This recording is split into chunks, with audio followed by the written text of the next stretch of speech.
नमस्कार, आप देख रहे हैं न्यूज 18 बिहार झारखंड का डिजिटल प्लेटफॉर्म। मैं हूं शुभे मिश्रा आपके साथ। भारत और रूस एक दूसरे के देश में 3000 सैनिकों के साथ साथ 10 लड़ाकू विमान और 5 युद्धपोत की तैनाती पर सहमत हो गए हैं।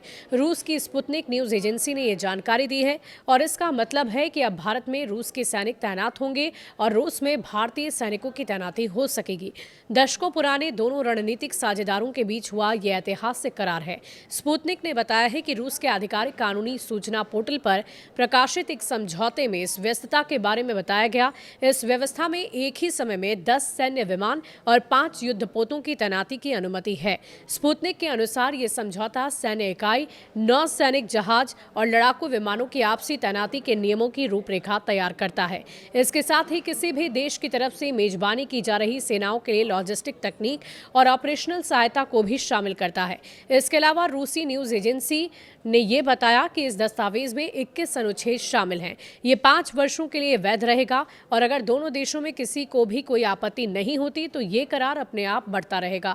इसमें उन स्थितियों का उल्लेख किया गया है जिनमें सैन्य कर्मी को किसी अन्य देश में भेजा जा सकता है। हालांकि ये समझौता आधिकारिक रूप से 12 जनवरी 2026 से प्रभावी हो गया, लेकिन रूसी एजेंसी ने बताया कि 18 अप्रैल 2026 को रूस के आधिकारिक कानूनी पोर्टल पर इसके दस्तावेज प्रकाशित किए गए हैं, जिससे इस समझौते की सीमाएं और नियम अब बिल्कुल स्पष्ट हो गए। इसके अनुसार इन सैनिकों की तैनाती का संबंध संयुक्त अभ्यास और प्रशिक्षण, मानवीय सहायता, आपदा राहत और दोनों पक्षों की तरफ से अलग अलग वक्त के लिए गए फैसलों के अनुसार होगा।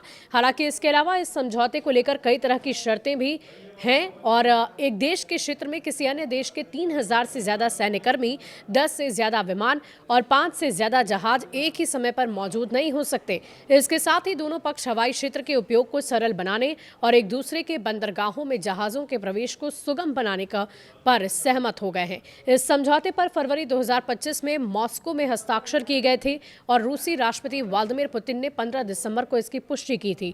दोनों देशों की सेनाएं एक दूसरे के संसाधनों का उपयोग ईंधन भरने, मरम्मत और राशन के लिए कर सकेंगी और इस समझौते से भारत और रूस को एक दूसरे से 40 से ज्यादा सैन्य ठिकाने, हवाई अड्डे और बंदरगाहों तक आपसी पहुंच आसान हो जाएगी।